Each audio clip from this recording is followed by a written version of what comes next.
Hi, welcome. Thank you for joining us today for this NPP Meet the Authors interview. I'm Sophia Hupalo, the NPP editorial intern, and joining me today are Chloe Jordan, the special projects manager, and Carrie Martinowicz, the social media editor. So today we are excited to chat with Dr. Sofia Beas and Dr. Kirstie Cummings about a commentary that they have co-authored, which is actually very special because it's also the first of its kind at NPP. The early career commentary is a new manuscript format at the journal through which we hope to highlight and give trainees and early stage investigators a platform to discuss their unique scientific ideas and social perspectives. So in their commentary, which is titled A Scientific Approach to Navigating the Academic Job Market, Sofia and Kirstie offer insights that they learned during their tenure track faculty job search, which they navigated very successfully over the past year, despite the new challenges that were presented by the COVID-19 pandemic. So currently, Dr. Sofia Beas is completing her postdoctoral training at the National Institute of Mental Health, and Dr. Kirstie Cummings is currently also finishing her postdoc at Mount Sinai. They are also both recipients of the Brain Initiative K99R00 Advanced Postdoctoral Career Transition Award, and will be opening their independent labs at the University of Alabama at Birmingham in the spring of 2022. And we should also say they're hiring for their labs at all levels. So if you're interested in working with them, please don't hesitate to reach out to them. So we'll now start off with some questions we have for them about the commentary, and I'll pass it off to Chloe with the first question. Great, thanks so much. Thank you both, Sophia and Kirstie, for doing the first early career commentary, and congratulations to both of you on your incredible accomplishments in this short time and in this really difficult couple of years as well. So we'd like to start by asking each of you, why did you choose to write a commentary on the subject? What motivated you? Yes, so I will start with that. Yeah, so funny enough, before we were invited to write this commentary, Kirstie and I had already talked about writing an article on this topic because we were both the beneficiaries of people who had gotten through the process recently, and then they were willing to share their experiences. And we also got some benefits from people that collect the resources that were also in the search that year that were willing to share it with us. So I thought, so when we were invited to write this commentary, we thought that this could be like the perfect opportunity to do so. Yeah, and as Sophia mentioned, we really greatly benefited from the scientific community, including our colleagues as well as the larger community of peers through various groups such as Future PI Slack. And these groups really helped to guide us through the process of securing a tenure track position. So through these experiences, we really recognized the power of these fantastic communities and the impact that it had on us. So we wanted to give back in the form of this commentary in order to help other people who were in the same position that we were in just 1 year ago. Really great, and I think your comment is going to be an incredible resource to many people in the future who are navigating this process. Our next question is, how and when did you know when you wanted to pursue a tenure track job and get on the market, and what factors helped you determine that this was the right path for you in the right time? Yeah, so I would say for me, as a grad student and junior postdoc, I really wasn't exactly sure what career path I wanted to pursue at the end of my training. So I kept an open mind and I did my best to learn about the various different careers that I can pursue, and I interviewed for various different types of positions. So aside from tenure track positions, I also explored careers in consulting as well as industry research. But ultimately, after a lot of thought, I decided that what would be most fulfilling for me would be a role where I can drive my own research program while also making an impact on the next generation of scientists through mentoring and teaching. So based on that, I decided that an academic career would be for me.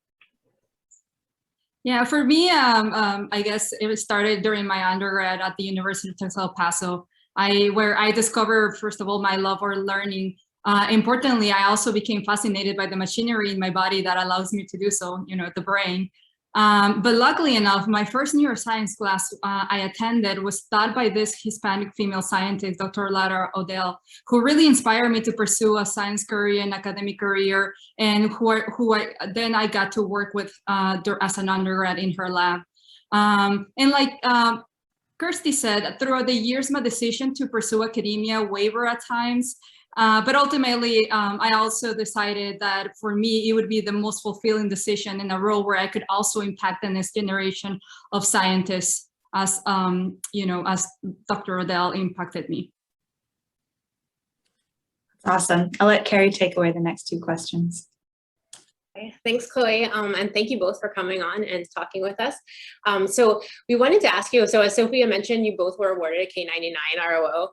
There's been a lot of discussion in the scientific community about the impact of these awards and how they influence the faculty search and process. And so we were wondering if you could both comment personally on how this impacted your own searches and choices that you made about your ultimate positions. Yeah, so I would say that I probably would not have really approached the job market very differently if I didn't have a K award. But I would say definitely that having a K99 was extremely helpful for me because it ended up being a very useful framework for me as I was organizing, outlining, and critically evaluating my own ideas.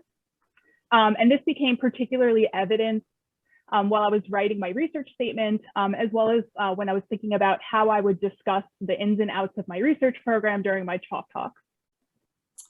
Yes, I agree with what Kirstie said. And I think writing a case is very important, regardless whether you get it or not, just for the sole reason that it helps you to think about, plan, and polish your ideas, and also to get back, to get feedback on those ideas. And if I would not have had the K99, I would still would have done the same mental exercise of writing one and asking for feedback. So I would recommend everybody, to do that mental exercise for themselves. I think that is interesting. Actually, Chloe and Sophia and I were talking about this, and we had thought about that. Actually, it's sort of, it also might influence the timing, because I think that was another question that we had thought about asking was, how do you know when you're ready to go on the job market, and how do you determine the timing? And we thought about this, that the K99 ROO kind of actually helps you with structuring that timing too, which is kind of a nice maybe perk to it, that it kind of, where it's not as clear for some other people about how do you know and when do you decide is the right time. Yeah, no, absolutely. Go ahead. Yeah. No, I said that, yes, absolutely what you said. I think, that, writing, getting the K, having some good feedback, gave me all the, I guess, motivation, but also, go at green light that I was ready to start applying for jobs. Okay, so the last question we wanted to ask is, in the commentary, you both discussed the importance of determining fit with particular departments or with the institute as a whole. And so we wanted to just see if you had any suggestions or thoughts that you could share with viewers about how people and applicants could gauge fit during their virtual interviews, or hopefully their in-person interviews when that comes back, hopefully a little bit more soon. Yes, no, absolutely. This is a really important question. And I think first candidates need to really do some self-reflection and self-assessment, because in order to determine some of the things that are important for them, like location, the type of academic job they want, or what type of environment in the department they're looking for.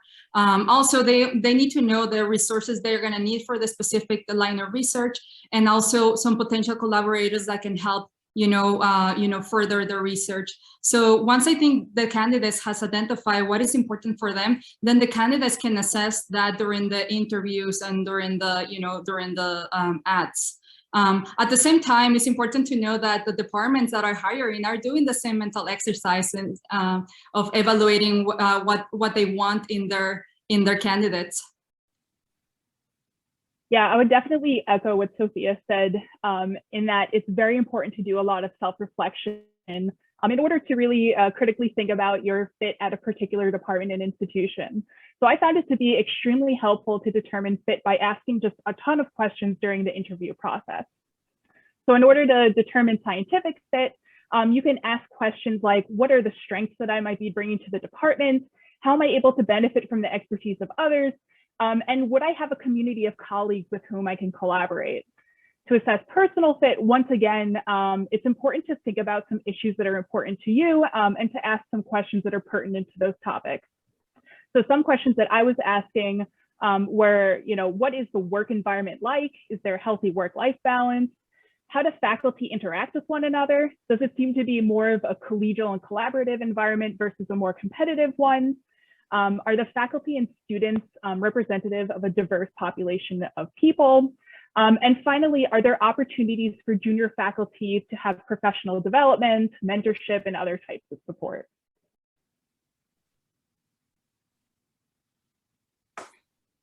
Well, thank you so much for fielding our questions, and thank you for taking the time to write and curate such an extensive resource for, folks doing this coming year and probably for years to come, because it has such a wealth of information. Really briefly, could we just end on you maybe describing a little bit of the research focus that you're going to take in your new labs? Yes, absolutely. Yeah, thank you for that. Yeah, so the research focus of my lab will center on elucidating the neural processes that guide motivated behavior. And for this, the lab will use a multidisciplinary approach of like mouse transgenic, viral tools, calcium imaging, pharmacology, and optogenetics. Yeah, so my lab will be focused on understanding the neural substrates of memory with a particular focus on fear and reward. So we're really interested in looking at the circuits that encode both fearful experiences as well as rewarding experiences, and how these circuits might interact with one another in order to suppress each other.